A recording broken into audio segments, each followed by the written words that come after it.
네, 안녕하세요. 태백산맥 낭독 사기 이경입니다.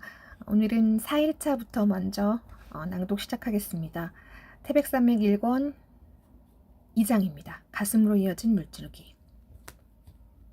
등잔불꽃이 그름을 긴 꼬리로 남기며 가물가물 타고 있었다. 등잔불빛은 온기 없는 반딧불처럼 허전하고 미약했다. 그 불빛은 세 사람이 넉넉하게 자리 잡기에도 비좁은 방안 어둠을 사르는 것도 힘겨운 듯 싶었다. 등잔 주위만 가까스로 밝혀졌을 뿐 천장 구석구석에는 묽은 어둠이 그대로 도사리고 있었다. 그런 불빛마저 새어나가는 것을 저어했음인지 지게문에는 남루한 이불이 무겁게 쳐져 있었다. 미동도 없이 바짝 쪼그리고 앉은 세 사람은 돌덩이였고 어둠을 이겨내지 못하는 미약한 불빛은 그들 세 사람의 그림자만을 터무니없이 크고 진하게 찍어내고 있었다. 그들의 그림자는 새벽을 가득가득 채운 채 불꽃이 흔들릴 때마다 괴물스럽게 일렁이고는 했다. 늪처럼 잠겨드는 방 안의 침묵은 무슨 견고하고 무거운 물체처럼 그들을 압박하고 있었다. 윗목에 앉은 하대치는 큼큼 밭은 기침을 만들어내며 자리를 고쳐 앉았다. 자정이 넘어가고 있을 것이고 언제까지 그렇게 앉아있을 여유가 없었다.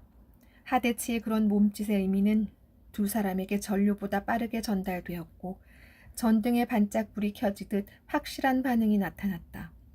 아랫목에 앉은 노인은 허리를 꼿꼿이 세우며 방바닥에 놓인 곰방대를 더듬더듬 주워들었다. 그 손이 완연하게 떨리고 있었다.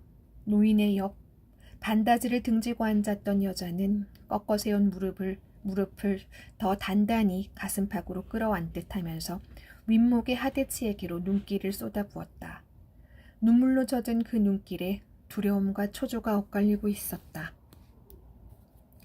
그려 노인은 힘겹게 말을 꺼내놓고는 목이 타드는지 비쩍 마른 목을 길게 빼듯이 해서 침을 삼키고 가면 어디로 갈 것인다냐? 안타까운 듯이 물었다. 하대치는 얼른 대답하지 않았다. 방바닥을 내려다본 자세 그대로 한참을 앉아 있다가 마지못한 듯 대꾸했다. 지도 잘 모르겠구먼이라. 자식의 정이라곤 명주시로라기만큼도 느낄 수 없는 그 무뚝뚝한 말을 듣자 네가 모르면 곡을 누가 알아 하는 호통이 목구멍을 치받쳐 올랐지만 판석 영감은 어금니를 깨물며 말을 억눌렀다. 그건 앞에 앉은 것이 자신의 말을 고분고분 듣던 옛날의 자식이 아니라는 슬픈 확인이었고 절망적인 체념이었다. 그려 자석은 품 안의 적 자석이제. 몸 크고 생각 커서 품 벗어나 불면 제 자식이 아닌 베비여. 옛말 잃은 것이 틀린 데가 하나도 없어. 한사코 아래로만 쏟아져 내리는 부정의 물줄기를 그만 돌려야 된다고 생각하며 판석 영감은 스스로를 다스리려고 애썼다. 아들을 향한 체념을 가슴에 심기 시작한 것이 결코 하루 이틀의 일은 아니었던 것이다.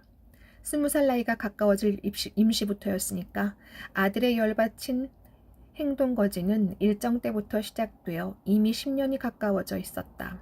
일본인 지주한테 대항해서 소작쟁이를 벌이면서 아들은 가도 목마르고 허기진 소작농군의 길을 벗어나기 시작했다. 일반 소작쟁이도 삭신 녹아내릴 메타작의 콩밥 신세가 확연한 죄로 정해진 세상에서 일본인 지주를 상대로 한 소작쟁이가 어떤 결과를 부를지는 너무나 뻔한 노릇이었다. 그것은 맨주먹으로 니폰도 휘두르는 순사한테 덤벼드는 것이나 진배 없었고 불구덩이 속으로 뛰어드는 성미 급한 나방이나 다를 바 없었다.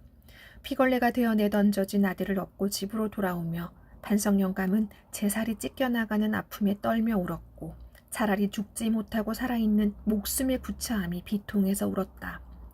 축 늘어진 아들을 수십 번 추슬러 업어가며 판석 영감은 피물림하듯 대대로 이어진 소장룡의 비애와 운명을 씹었다. 대를 물리는 가난이란 것처럼 무서운 죄가 없었고 견디기 어려운 벌이 없었다.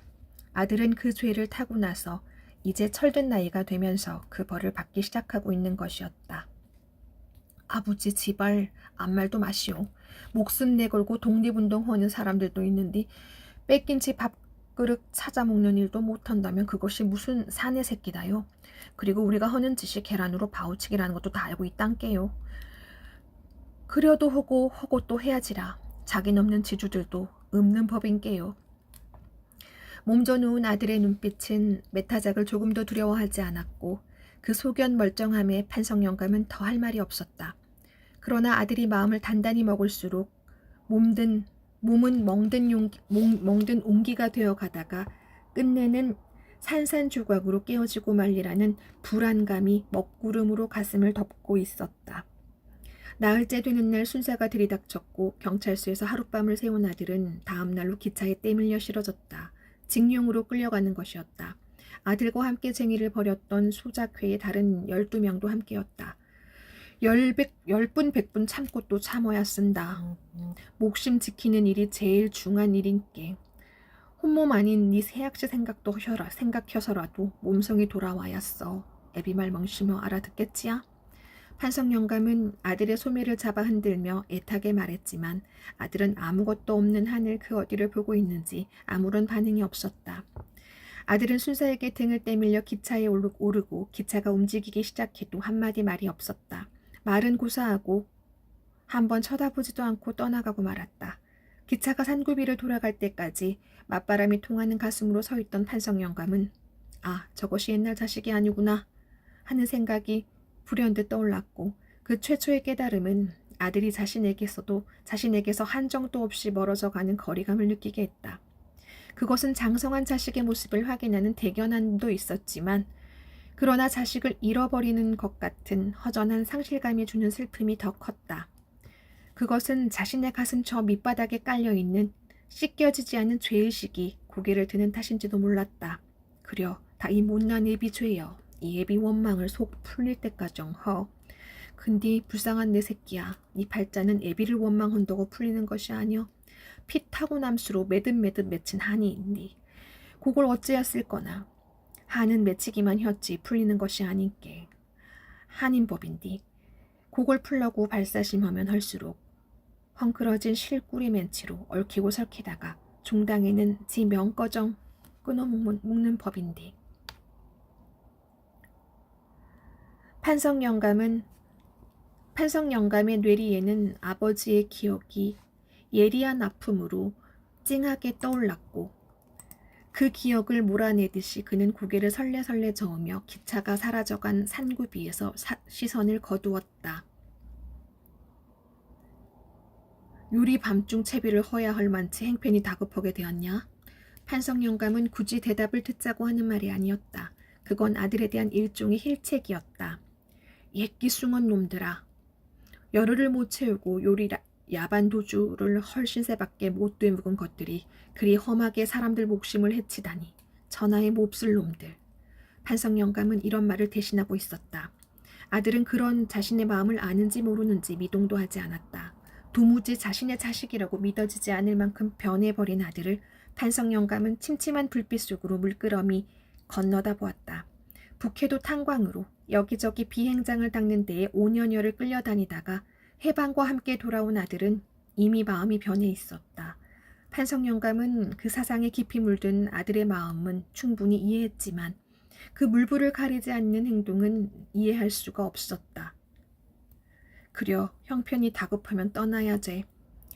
판석 영감은 입을 가리고 장기침을 하고는 인자 떠나면 니를 다시 볼란지 모르겠다. 목소리가 잠겨들었다. 그것이 무슨 말씀이다요? 하대치는 고개를 번쩍 치켜들며 아버지를 쏘아보았다. 아니요, 그냥 하는 소리요. 내 나이 생각하고 그냥 하는 소리요. 판석 영감은 예사로운 듯이 말하며 아들의 시선을 피해 눈을 내리감았다. 오래 안 걸릴 것이구만요. 금세 되짚어 올 것인께 아무 걱정 마시오. 아들은 낮은 음성이었지만 다부지게 말했다. 그러나 판석 영감은 전혀 그 말을 믿지 않았다. 나라가 그 많은 일을 그것이 제 아무리 옳고 바르다고 해도 나라와 맞서 이기는 것을 보지 못했던 것이다. 그런 판석 영감이 70평생을 통해서 겪어온 경험이었다. 동학란이 그러했고 일정 때의 독립운동이 그러했다. 니는 이름 땜 헌이라고 그리 드세게 사는갑다. 근데 다스릴지 애시당 또 가당차는 이름이었제. 너그 할아버지의 택없는 욕심이었는디 그 이름을 그대로 붙인 나가 더 큰 잘못을 저지른 것이요. 쉿. 하대치는 판석 영감의 말을 제지하며 문 쪽으로 바싹 다가 앉았다. 그리고 한쪽 귀에 손바닥을 오목하게 만들어 붙이고 밖으로 신경을 모았다. 그때 밖에서 이름 모를 새소리가 2번 들렸다. 하대치는 잽싸게 문에 처진 이불을 약간 들치고 신호를 보냈다. 풀꾹 풀꾹. 그건 의심할 여지 없는 풀꾹 새소리였다. 하대치는 튕기듯 일어섰다. 그때까지 돌덩이처럼 앉아있던 여자가 따라 일어섰다. 하대치의 안에 들물떼기였다. 갈 길이 급헌께 나서지 말어 불 끄고. 하대치는 싸늘하게 아내의 배웅을 막았고 불 끄기를 기다리지 않고 자신이 허리를 굽혀 단숨에 불을 꺼버렸다. 마실 댕기 오댔기 금생 올 것인께. 하대치는 먹물 같은 어둠 속에다가 불쑥 이마를 던지듯 하고는 방문을 차고 나갔다. 그가 토방으로 내려서는데 헛간 쪽에서 2개의 그림자가 마당을 가로질러 왔다. 그들의 등에는 그다지 커 보이지 않는 짐이 매달려 있었다. 싸게 뜨세. 하대치는 낮게 말하며 그들의 앞장을 섰다. 그들은 살인문을 버리고 집을 끼고 돌아 어둠이 밀집해 있는 대숲으로 들어섰다. 그들이 빠른 걸음을 옮기는 데 따라 바닥에 쌓인 대이파리와 죽순 껍질들의 서걱거리는 소리가 대숲의 농도 짙은 정적을 흔들었다. 사태가 어찌 돼가는고. 하대치가 대숲을 벗어날 즈음에 입을 열었다. 주력 부대가 깨져불었당마요. 뒤따르는 그림자의 침울한 대꾸였다. 그리고 그들은 더 말없이 키를 낮춰가며 길을 피해 동네를 벗어나고 있었다.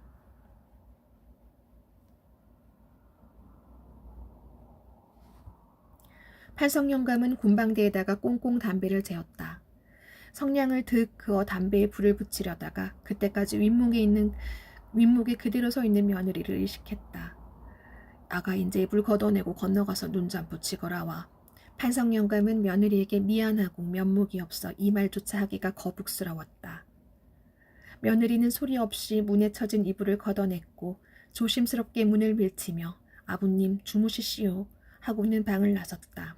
그 음성이 여느 때 없이 풀 죽고 물기 져서 있어서 판석 영감은 무어라 대꾸할 말을 찾을 수가 없었다. 평소 같았으면 잘 자라거나 편히 쉬라고 했겠지만 지금의 정황으로서는 전혀 필요한 말이 아니었다. 판석 영감은 벽에 등을 부리고 앉아 곤방대를 뻑뻑 소리나게 연거푸 빨아댔다. 그리고 담배 연기를 가슴속 깊이 빨아들였다. 울음이 맺힌 회한과 주체할 수 없는 서러움으로 미어질 것만 같은 가슴을 담배 연기로나마 적시지 않고는 견딜 수가 없었다.